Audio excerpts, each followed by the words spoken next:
Welcome into Duval Daily, presented by GinJag.com. I'm Jordan DeLugo. Thanks so much for tuning in here on Thursday, December 12th.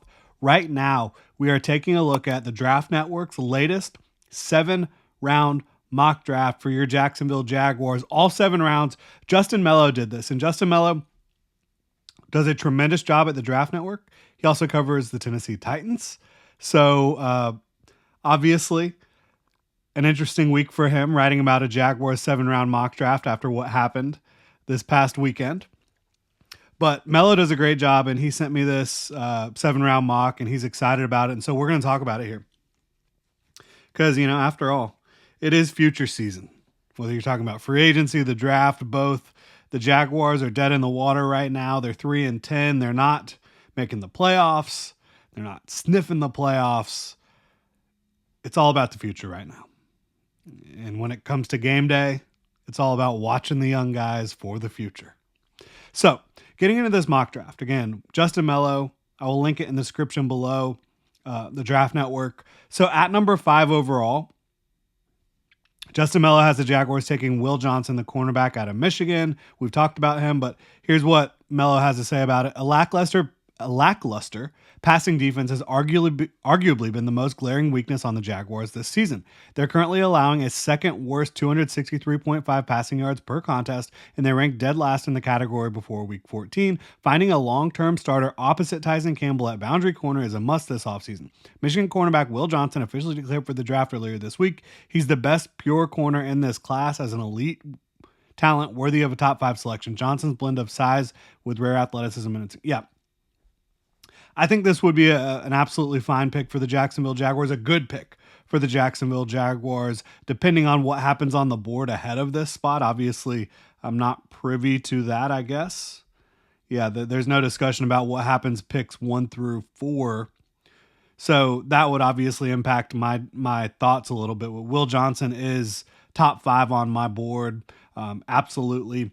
6'2", over 200 pounds, has the length, has the quick feet, the fluid hips, the instincts. Like, he studies the game. You can tell he understands how defenses are trying to attack his leverage, offenses are trying to attack his leverage. Offenses are trying to attack the defense as a whole. So he's a fantastic prospect, a really good prototype cornerback prospect. Pairing him with Tyson Campbell, I think that would help this Jaguars team tremendously, because I do think that cornerback on the other side of Tyson Campbell has been an issue. Now they have some decent depth guys in Buster Brown and Ronald Darby, and maybe DeAndre Prince can be a decent depth guy as well. But if you come out of the first round with Will Johnson, I think you could do a lot worse for the Jaguars. And now, does that pick help Trevor Lawrence on the offensive side of the ball? Is he directly helping Trevor? No, but does having a defense that can get off the field a lot more, maybe force some more turnovers, shut down opposing, passing attacks, help Trevor Lawrence out? Yeah, it absolutely does. And then in the second round, back to the defensive side of the ball once again. Tyleik Williams, defensive tackle, Ohio State. Justin Melo writes, the Jaguars aren't receiving enough pass rushing production from the interior of their defensive line. Roy Robertson Harris still leads their defensive tackles in sacks, with just 2 despite being traded to the Seattle Seahawks more than a month ago. Eric Armstead hasn't met expectations, and Mason Smith is acclimating slowly. Tyleik Williams is a borderline first-round prospect who could be available to Jacksonville at top of the second. The Ohio State standout is disruptive interior lineman with terrific power at the point of attack. Williams is a 3-down defender with notable ability to push the pocket. Yeah. If they were able to land Tyleik Williams at 36, I would be fired up. Now, I will say this. If they're planning on going defense with the first 2 picks, when they have a clear need at guard, a future need at center, needed outside wide receiver, maybe a need at the slot, that means that you went heavily on the offensive side of the ball in free agency, in my opinion, right? That's how I view that one. But if that's the case, let's say you go get one of those quality starting receivers in T. Higgins, Amari Cooper, Chris Godwin, DeAndre Hopkins to pair with Brian Thomas Jr. You go get a guard somewhere that makes you feel confident. now we can start to say, okay, I could see going defense with these first two picks. And Tyleek Williams, I did my big board over on Rogue Football. We just passed 3,000 subscribers on YouTube, which is absolutely awesome. If you like Draft Talk, go check out Rogue Football. Link in the description below. Tyleek Williams is number 16 on my big board. So to me, that means he should be a first round pick this year, but I do have a borderline first to second round grade on him. But that's not really due to any physical limitations. Like, he's super athletic and flexible at over 320 pounds. He destroys blocks at the line of scrimmage. I think that you could see him play with more consistent pad level. I think you've seen his weight fluctuate a little bit, so maybe define his role a little bit more. But yes, I think getting Tyleek Williams at 36 to pair with Mason Smith and Eric Armstead, hopefully, Eric Armstead actually playing 3-tech, Mason Smith being a little bit of a versatile guy who is, yes, for whatever reason, the Jaguars weren't playing him and then he got injured with the ankle. But the last couple weeks, he's starting to show that potential. Tyleek Williams jumping in there, and then you have Devon Hamilton, who I think has been unfairly judged a little bit this year. Next year, in my opinion, is make or break for Devon, and it'll be a contract year for him, I believe. So that's a nice group, plus Jordan Jefferson. I think if those are your five guys there, not the burgers, but the defensive tackles, I think you could feel really good about that for the 2025 season and beyond. Round 3, at number 67 overall, wide receiver Jalen Royals, and Justin Melo has this to say about the pick. Brian Thomas Jr. has quickly developed into the wide receiver 1 in Jacksonville. Trent Baalke, or whoever the GM is, needs to continue investing in pass catchers. The Gabe Davis contract hasn't worked out, and Christian Kirk is a candidate to be traded or released in the offseason. Jalen Royals would step in and immediately complement Thomas. Royals is a versatile chess piece who could play multiple receiver positions as a crafty route runner, explosive yards after catch threat. Expect his pre-draft stock to skyrocket following the Senior Bowl. Yeah, so Royals missed the back half of this year at Utah State with a foot injury, and I have mocked him to the Jaguars before, so I certainly do not have a problem with this one. Again, especially if you're adding Jalen Royals as that third receiver to pair with Brian Thomas Jr. and a free agent that you signed who's a legitimate starter, I think that's exciting. But if you're going into the season and saying Jalen Royals has to be our 1B at receiver, I have a little bit of question marks there, because while I think he is incredibly explosive and physically gifted at his size, just about 6 feet, about 200 pounds, like I think he's going to run low 4.4s, assuming he's able to participate in the pre-draft process, maybe even in the 4.3s. He can absolutely fly. He's got very good hands as well, good catch point skills. So there's a lot to get excited about with Jalen Royals, but I think that there's a little bit of projection when it comes to him, and that's why he's available in the 3rd round here. But overall, yes, I think that he would represent good value and be exciting, because now you're talking about two receivers that are super explosive with Brian Thomas Jr. and Jalen Royals. Round number 3, number 92 overall, Billy Bowman, Billy Bowman Jr. safety, Oklahoma. This is the pick. Justin Melo writes, this is the pick the Jaguars acquired from the Minnesota Vikings in the Cam Robinson trade. Safety feels like an appropriate position to address with this selection. Andre Sisco is scheduled for unrestricted free agency and has failed to build on his breakout 2023 campaign. Oklahoma safety Billy Bowman Jr. is a proven playmaker. He's an experienced senior who's forced 13 career turnovers. Bowman would add depth and competition to a safety room with Dewey Wingard and Darnell Savage. So, yeah, the Darnell Savage of it all is very interesting, because it looks like he's going to be locked in on this roster. Is he going to be a starter? Antonio Johnson is showing signs of development. I think Andrew Wingard will still be here. As Murray's whining at us. Come here, Murray. Nope. She's not going to cooperate.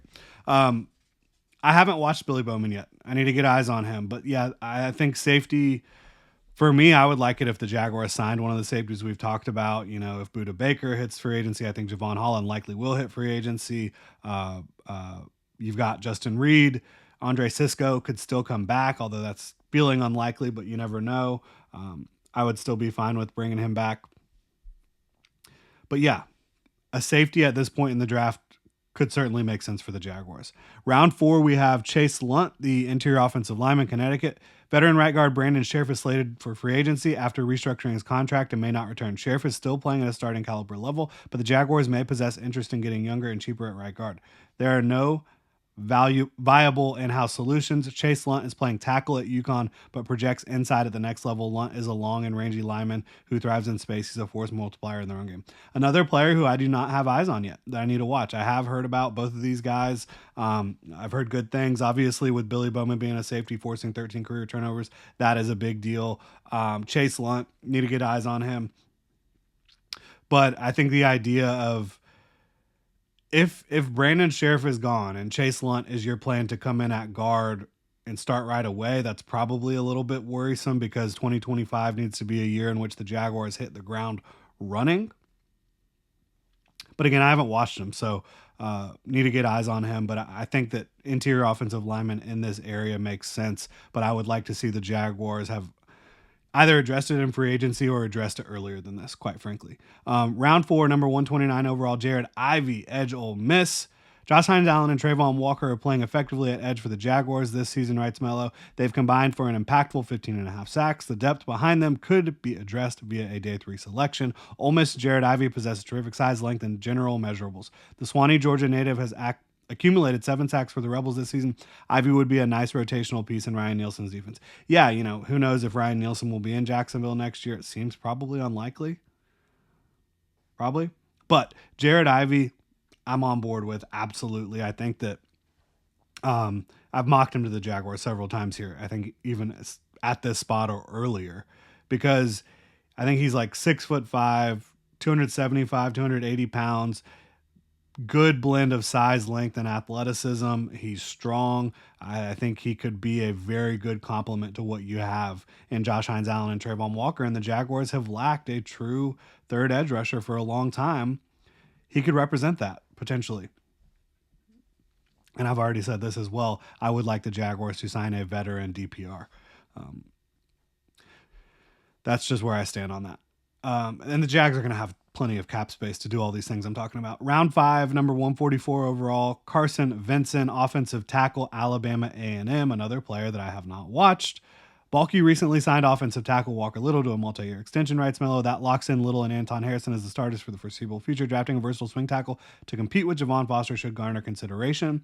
Alabama A&M small school blocker Carson Vinson is a highly intriguing prospect. Vinson possesses the size and length to play offensive tackle at the next level. A big-time opportunity awaits him in Mobile. So that's great. We'll be able to get eyes on him at the Senior Bowl. I'll certainly go and try to find any tape I can of him from Alabama A&M and see what we think about that one. But yeah, I do think their third tackle spot right now, is it Cole Van Lannon? Is it Javon?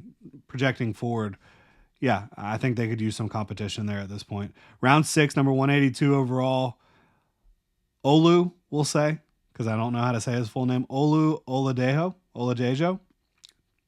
Probably butchered that. Linebacker, UCLA. Chad Muma selection hasn't worked out. Fellow backup linebacker Caleb Johnson is playing on an expiring contract. The Jaguars need to go in different directions at off-ball linebacker behind Foye and Devin. Well, I don't agree with this. Muma is still going to be under contract next year. Caleb Johnson can be signed as a veteran minimum, and you still have Ventrell Miller. So I don't see drafting another linebacker. But that's fine. At 199 overall, Will Howard, the quarterback out of Ohio State. Yeah, this probably wouldn't be where I would go at quarterback. I've talked about Dylan Gabriel. I've talked about Riley Leonard. Will Howard, maybe some folks will be a fan of this one. We'll see. We'll get to see him certainly throughout the rest of this draft process because we'll see him in the playoff and then the Senior Bowl as well. So we'll see more from him. BJ Adams, cornerback out of UCF at 221 overall. The situation at cornerback is bad enough to double down. See, I don't necessarily agree with that. I think that Buster Brown and Ronald Darby present enough depth plus DeAndre Prince to feel good about behind Will Johnson and Tyson Campbell. And obviously Jarian Jones is a nickel as well. But UCF's BJ Adams is a towering corner prospect who's long and physical. Adams projects as a press man corner and Nielsen's a great. Yeah, again, if Nielsen is there, yeah, sure. I really like a lot of what Justin Melo did here. And the main thing you have to consider is really the first couple days of the draft, in my opinion. The first 4 rounds of the draft are where you should be looking like, we've got to get hits here. We've got to land these prospects. They've got to be good players for us. And I think, obviously, I haven't watched Chase Lunt or Billy Bowman. I need to watch both of those guys before I can give a real critique. But I think Jared Ivey, Jalen Royals, Tyleik Williams, and Will Johnson at the spots that they were selected would be really exciting. Let me know what y'all think in the comment section below. If you enjoy the content, please like, subscribe, hit that notification bell. Y'all have a good one.